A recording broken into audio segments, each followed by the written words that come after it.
Bonjour, bonjour à tous. Alors, tous ceux qui sont détenteurs de cette chose, un passeport français, et qui comptent voyager en Afrique, faites très attention. Il est préférable aujourd'hui de ne pas le montrer, hein.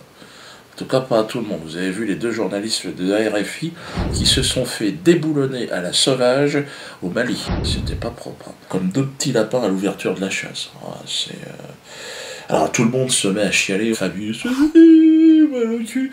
L'autre, mais c'était quand même prévisible avec tout le bordel que fait la France ces dernières décennies. Je ne vais pas parler des 2 derniers siècles, enfin bon, les 2 dernières décennies, ça s'est acharné, bombarder la Libye. Attendez les mecs, vous êtes malade ou quoi? C'est à cause de ça.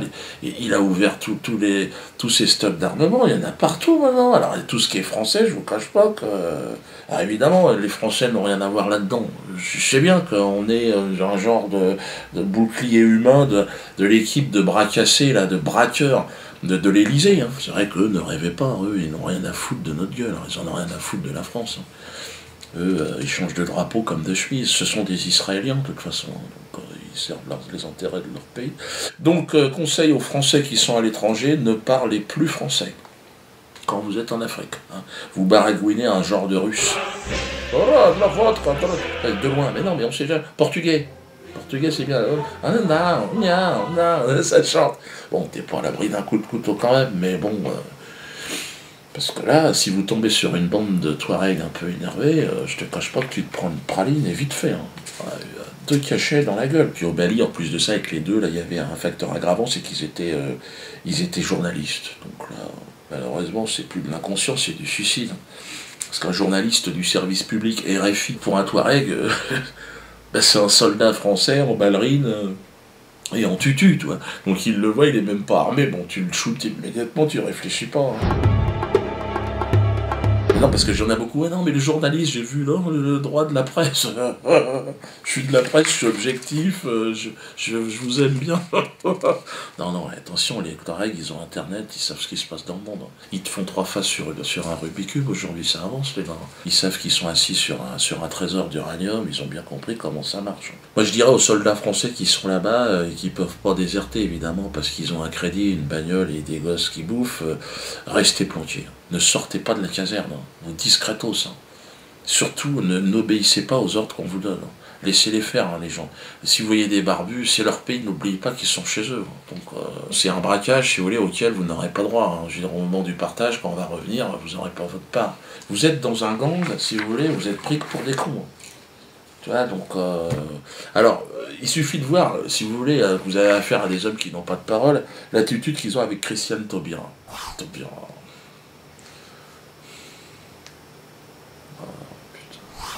Et ils l'ont envoyé en première ligne pour défendre le mariage pour tous.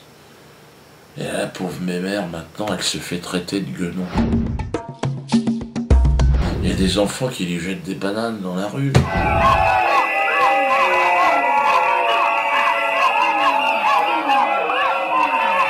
Enfin, je rigole, non, je rigole. Non, je suis vraiment choqué, hein. En tant que mâle chimpanzé, hein, originaire du golfe de Guinée, non, comparer Christiane Taubira à une femelle chimpanzé, c'est insultant. Cela représente même une injure à l'égard des chimpanzés. Car aucun d'entre nous n'a jamais fait la promotion du mariage pour tous. Non. Donc ce sont les bonobos dans la forêt, hein, qui suggèrent par leur pratique ce type de fonctionnement.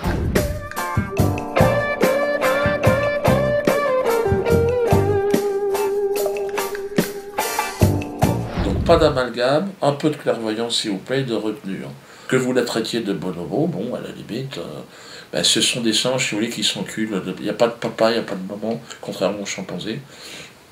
Tout le monde encule tout le monde, simplement pour calmer le stress. Donc ça pourrait éventuellement ressembler à ce que défend Christian. Bon, je peux difficilement éviter évidemment de parler de la polémique autour de mon ancien collègue humoriste Elie qui est aussi mon ami d'enfance. Mais bon, là il est en pleine campagne de promotion pour ses produits d'entretien et il a décidé d'en profiter de la polémique autour d'un différend financier qui nous aurait liés tous les deux. Et bon, je lui avais répondu vite fait dans une vidéo il n'y a pas longtemps. Mais apparemment, ça n'a pas suffi. On remet une couche. C'est vrai que c'est pas très sympa ce qu'il répond, alors que ce que je dis est vrai, hein, vraiment. Dieudo m'avait dit combien tu veux pour ce spectacle. Je dis je sais pas combien tu vas le vendre puisqu'on est associés. Alors, il dit non mais combien tu veux. Alors, je lui dis je sais pas 10 000 francs. À l'époque c'était des francs. Ouais ok tu les auras. Et puis donc on fait le spectacle et puis il y a le producteur qui vient me voir dans un coin et qui me dit vous êtes drôle mais vous êtes cher hein, les mecs. Hein. Ah bon combien? Il me dit 100 000 francs c'est cher hein, quand même. Sur quel terrain tu vas là? Alors, je vais essayer de répondre vite fait, parce que je n'ai pas les documents, je ne sais même pas de quoi tu parles. Mais bon, si, 100 000 francs, parce qu'on est à l'époque des francs en plus de ça.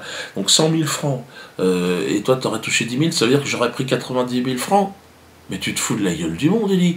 On ne peut pas confondre recettes et bénéfices, mon pauvre ami. Réveille-toi, demande à n'importe qui... Enfin, Élie, 10 000, tu sais en plus de ça que 10 000 francs net, il faut compter les charges salariales et patronales. Chez l'intermittent du spectacle, c'est le double, tu es au courant. Ça fait 20 000. Imagine que je me donne la même chose, ça fait 20 000, plus les droits d'auteur, 50 000. Puis alors après, tu payes les transports, la bouffe, et tu payes les gens qui travaillent, Élie. On ne peut pas confondre recettes et bénéfices. Si je t'ai demandé combien tu voulais, c'est pour calculer un tarif réfléchi à l'époque. Les histoires de pognon entre copains, c'est la merde. Surtout qu'Élie Semoun, s'il y a un voleur entre toi et moi, excuse-moi, hein. Je suis obligé de parler des petites annonces, Élie. C'est avec ça que tu t'es fait des couilles en or. J'ai pas vraiment envie de rentrer dans cette polémique-là, parce que il va encore me répondre. Il a raison. Excuse-moi, bon, c'est toi qui commences, Élie. Je suis obligé de te rappeler que les petites annonces d'Élie, ça n'a jamais été les petites annonces d'Élie. C'était les petites annonces d'Élie et Dieudonné, un concept qu'on avait vendu à France Télévisions. Il est où, Michel? Je suis là. Michel, la fausse patte du Calvados, hein?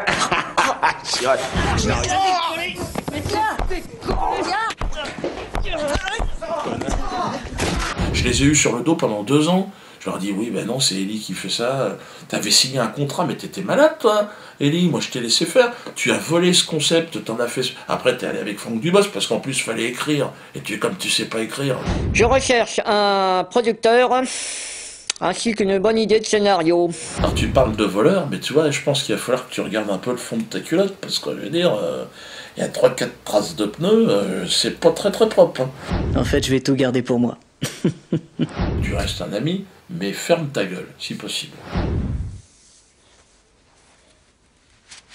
Alors, non content maintenant de me faire insulter par mon ancien collègue, Élie Semoun, le système officiel a décidé de m'envoyer la fine fleur des humoristes en la personne de Pascal Porte-Morte. Bon, bref, un humoriste fonctionnaire qui s'est fait virer du service public. Il était sur Radio France, mais il était tellement mauvais. Ils étaient 2, ils étaient nuls à chier. Et là, il a été recruté par Daniel Schneiderman dans son émission Arrêt sur Image. Et puis, pour essayer de faire un peu d'audience, il me crache à la gueule. La petite ponctuation antisémite à la fin, qui est devenue plus qu'un gimmick pour Dieudonné, c'est carrément sa signature artistique. J'ai été surpris par le contraste entre le sourire d'Élie Semoun et les intonations pour le moins haineuses de la réponse de son ancien partenaire. Alors Patrick Morte, lui, Sébastien Tocorte, enfin l'humoriste là, il donne des leçons d'humour. Il me donne des leçons d'humour. Le problème c'est qu'il est pas drôle du tout, quoi. Toi, c'est pas. Et même les gens autour de lui n'en rient pas, quoi. Il est focalisé sur les juifs. Ça, c'est les juifs, l'argent, les juifs. Alors, ça serait le genre de signature. Il dit à un moment donné, ce serait moi, je ne parlerai que d'argent et de juifs dans tous les spectacles. Juifs, argent. Paye, argent, juif. Et je fais rire comme ça pendant 1h30. Renseigne-toi. Hein. Alors il essaye de me donner des conseils, il a des idées, hein, il a des idées de gags. Regardez ce qu'il fait. Je suis allé jeter un œil sur les dernières vidéos que Dieudonné a postées sur YouTube. Ça faisait une paye que ça m'était pas arrivé. Dieudonné, une paye. Pognon, juif. Non mais là je peux pas te laisser faire, Jean-Louis Porte là, parce que c'est pas bien. Hein. C'est pas drôle, c'est ça le problème. T'es trop focalisé, c'est trop, ça manque de raffinement et de finesse. Puis alors à un moment donné, il parle de Choix Ananas, bon, qui est une chanson qui a marqué l'époque, et la chanson française, réveille-toi. Alors il paraît qu'il a eu l'idée au cours d'une séance de brainstorming avec son copain Carlos. Non, pas celui du Thierry Pimpon sur le Chihuahua, celui de l'attentat du Capitole. Hein. Alors sinon, ils avaient pensé aussi au célèbre tube de Maurice Chevalier, Prosper Youpin la boum, c'est le roi du macadam. Prosper Youpin la boum, c'est le chéri de ces dames. Qu'est-ce que vous voulez que je vous dise? Si moi je vais en tôle pour Choix d'Ananas, normalement, Francis Porte, là, il devrait être exécuté en place publique devant les enfants. Non mais attends, c'est quoi ça? C'est pas antisémite ce qu'il fait le mec? Prosper Youpin la boum, c'est le roi du macadam. En plus de ça, c'est pas drôle, c'est ça le problème. On n'a pas tellement d'intérêt, mais bon, j'étais obligé de répondre aussi à Schneiderman qui dit l'humour c'est relatif. À un moment donné, regardez-le. Enfin, l'humour c'est très relatif. Merci Didier. Mais l'intelligence c'est relatif aussi, Schneiderman. Les journalistes aussi c'est relatif. Tout est relatif en fait. Bon, je vais arrêter sur Jean-Louis Korst. Jean-Louis, comment c'était exactement Jean-Louis, il pourrait pas s'appeler Idrissi ou Mohamed, merde. Pour avoir un nom comme tout le monde.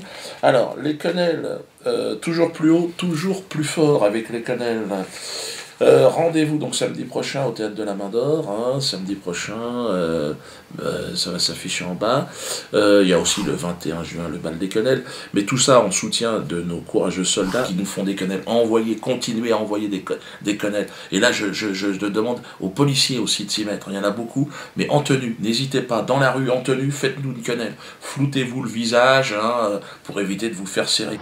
Les bonnets rouges, vous êtes conviés à venir, évidemment, nous rejoindre au Théâtre de la Main d'Or samedi prochain à 18h. C'est pas simplement parce que vous êtes des Bretons, c'est vrai que je suis moi aussi breton, ma mère, mais c'est vrai que vous représentez aujourd'hui un courant de résistance qui parle à la France. Vous faites partie naturellement de ce courant de résistance et de révolution. D'ailleurs, vous l'avez vous-même manifesté puisqu'il y a tout un tas de maîtres quenelleurs au sein de ce mouvement des bonnets rouges. C'est un petit peu compliqué, mais... Comme l'ont fait d'ailleurs les gardiens de prison.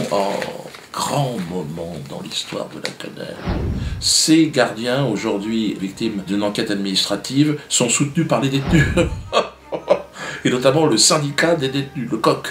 Bon, je vous laisse prendre connaissance de ça, mais vous imaginez une société où surveillants et détenus sont main dans la main pour manifester leur mécontentement face à un pouvoir corrompu. Et c'est extraordinaire. C'est extraordinaire. La quenelle est devenue un symbole étonnant d'une force et d'une puissance extraordinaire. Ceux qui s'opposent d'ailleurs à la quenelle aujourd'hui sont ridiculisés. Regardez Ondelat, il avait proposé qu'on envoie en Newf les 2 valeureux chasseurs alpins qui nous avaient fait une quenelle si extraordinaire. Ondelat qui s'est fait queneller, putain. En d'autres temps, on entartait, aujourd'hui on quenelle. Ouais, ça continue. Bientôt, un projet avec les bananes, je vais vous en parler. Alors, la pétition contre la LICRA, ça c'est ce qu'on appelle la quenelle 2013. Nous devons arriver aux 100 000, on y approche. À partir de 100 000 voix, je vous rappelle que nous avons donc le droit de déposer un recours et donc demander la dissolution de cette association qui évidemment nous met tous en danger, qui nous prive évidemment de notre expression, qui nous empêche de rire et qui nous opprime.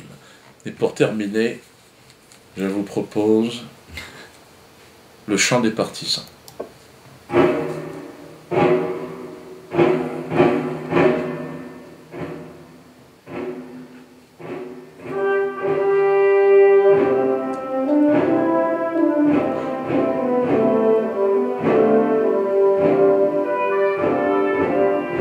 François, la sens-tu qui se glisse dans ton cul, la quenelle? François, la sens-tu qui se glisse dans ton cul, la quenelle?